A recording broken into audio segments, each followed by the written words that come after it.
Welcome, friends. You are listening to the Mind Body Alchemy podcast. I'm your host, Stephanie Miramontes. This is where intuition meets education in the realms of spirituality, fitness, mindset, and more, all to create lasting change. Welcome to the podcast, and thanks so much for being here. Have you noticed how often our thinking is binary and rigid? How we tend to lean toward one ideology or another. We make ourselves right and, by default, others wrong. Or we do the opposite and feel like we are always wrong, untrustworthy, and incapable of making decisions or even having preferences. So much of this comes from comparison, of course, and consuming information that makes us question whether or not we are even doing life correctly. Of course, we have our upbringing, socialization, and past experiences to rely on as well for evidence that we need to be certain and rigid in order to be okay in the world. This is a disservice. While we all want to be right and certainty, whatever that actually means, makes us feel safe and comfortable, the end result is most often feeling like you're spinning in circles to try and chase something that continues to slip out of your hands. It keeps us from challenging ourselves, facing failure, learning to be resilient, and closes our minds to opportunities that would result in our growth. I want to talk to you today about pleasure seeking because you know how important I think that is and how that relates to staying consistent. This podcast episode is probably going to go in a different direction than you might expect if you've been listening to me for a while, but hang in here with me and let's see if you can get something out of it. You will find me talking about how it's important to find movement that you enjoy, foods that you enjoy, and all kinds of things that bring you pleasure in order to stay consistent with whatever you're trying to reach. Pleasure is directly tied to consistency and, most important, sustainability. Falling in love with the journey is the only way you're going to not end up wasting your time. Yes, the end result is a fun reward, but that shine eventually dulls if you don't find your lifestyle sustainable, if it costs you your health, peace, relationships, or anything else that you really value. So I will argue for pleasurable actions to the death. Now, I want you to pause and really take in what I just said, because when you listen to the rest of this, your shithead brain is going to be tempted to forget this part and go into the go hard or go home mindset.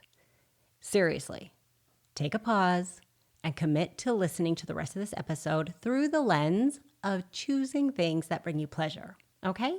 Are you ready? So just to recap. You need to love what you do to get to where you want to go, or you will never love being there long enough to sustain it. But your human condition will always skew toward the path of least resistance. That is what helps us preserve energy, and it ensures we're safe. You'll be resistant to trying new things, to sucking as a beginner, and giving up your rigid mindset that says that if one thing is true, aka pleasure matters, then nothing else can be true alongside it, aka feeling shitty about sucking while you're learning. I mean, where's the pleasure in feeling like you failed, right? I would love to say that you can just wish your way to a goal, but some goals take very specific actions to reach. One example of this that I see is with exercise versus training.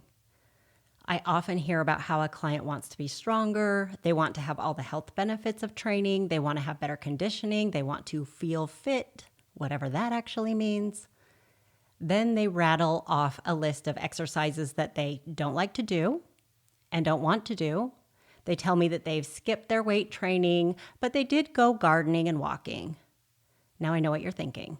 Steph, you have told us 1,000,000 times that something is better than nothing, that you don't have to be perfect, and that walking is essentially a holy grail behavior. Yes, to all of that, I stand by it. See how your binary thinking is already starting to show up? You already want to defend the behavior without even considering the rest of the story. This is how we get really comfortable in making excuses. Listen, I am not the exercise police. The best way to ensure longevity is to do some movement that is restorative, like walking, for example, and to vary the ways that you move so that you're always challenging your body, not to be confused with changing your training program frequently for muscle confusion. But I digress. But focusing solely on longevity is not going to help you reach your goal of building muscle and getting stronger, right? There is nothing wrong with doing something else. And it is better than nothing. In fact, it's better than nothing. It's great. But if your resistance to being consistent is that you aren't enjoying what is required in order to have what you want, what you dream of having, then you will continue to be frustrated by your journey. Sure, the gardening replacement felt like a more pleasurable choice in the moment. But is it providing you the satisfaction of achieving your goal? And so the question becomes, can I learn to find joy and pleasure in doing the things that are necessary or would help me get to whatever goal I want to get to? And if I could, how can I change my attitude and experience toward the steps that I need to take? Is it possible to fall in love with strength training, even if I feel resistant to it now? Is it possible that my fear of embarrassment for doing it wrong would subside if I just show up long enough to build the skill needed to do it well? Is there a way to fear failure and embarrassment and still have a pleasurable experience as I stay committed to my journey? Of course, this is only one example. This is not actually a strength training episode at all. There are a million others. I can't tell you how many times I've heard someone say they can't stop eating when they're full because the food is too pleasurable. They end up overly full and have traded that moment of pleasure for hours of discomfort and days, weeks, months, years of frustration as they keep telling themselves this story while trying different strategies to help them lose their weight.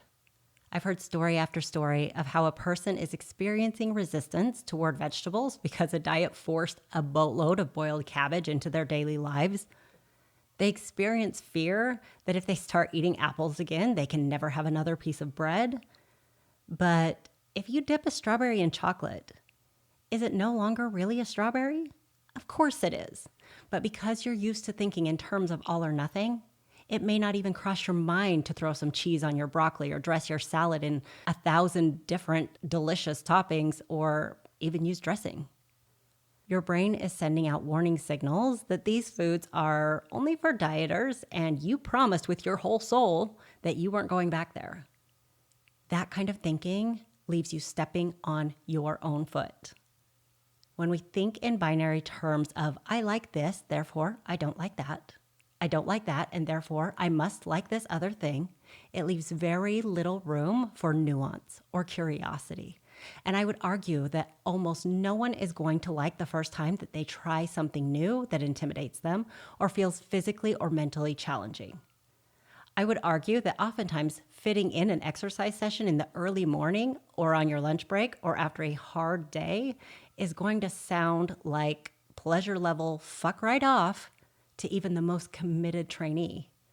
The path of least resistance is always going to be option one for your brain. It can feel anything but pleasurable at times, and that goes for everything you do. I'm going to bet that you have hard days that you don't want to show up to work, get out of bed, feed your little crotch goblins, or pay your bills. And for some of you, the steps you need to take in order to reach your goals may only get to neutral acceptance most of the time. The reality is that if you can't muster up the enthusiasm to stay committed to what you expect of yourself, you may have to take a look at the other areas of your life and see if you have any pleasure leaks. If you're wondering what the hell that is, come back next week because y'all be getting pleasure part 2 where I will tell you all about it. My point is, pleasure is about more than just doing what feels good in the moment. While we need lots of that too, pleasure is so much more than that. I don't feel excited about every training session that I do, but I get so much pleasure out of knowing that I'm doing everything I can to ensure that I can chase my grandkids around a playground, should my lovely children decide to have kids of their own one day, that is. I love knowing that as I age, my bones and ligaments are going to be strong. And if I fall, my commitment now will likely allow me to get back up. She went from the gardening, driving, running all the other ladies to the store woman to bedridden very quickly. It was hard. When I think about how many times our family has packed up and moved our whole house, and the fact that I have been able to lift and carry heavy-ass things multiple times up and down stairs without feeling like I was going to pass out, I feel proud. When I think about the gift I give my body by facilitating better insulin sensitivity, hormonal support, healthy digestion, and so much more through my efforts, I know that the pleasure I get from that far exceeds the temporary pleasure of sitting it out. But that part of the joy probably isn't going to come for you until a later time when you become more skilled, which makes it more fun, or you've seen some of the rewards of your hard work. The grind is necessary to get there. Just like learning to play the piano, you are unlikely to get pleasure from clunking around the keys and fumbling with sheets of music. But once you learn to play something you're proud of, you realize it was worth the discomfort. And you are then willing to endure more discomfort to move to the next level because you know that is oh so sweet. And you keep going. You don't have to love every workout, every meal, every lesson along the way. And you don't have to be perfect.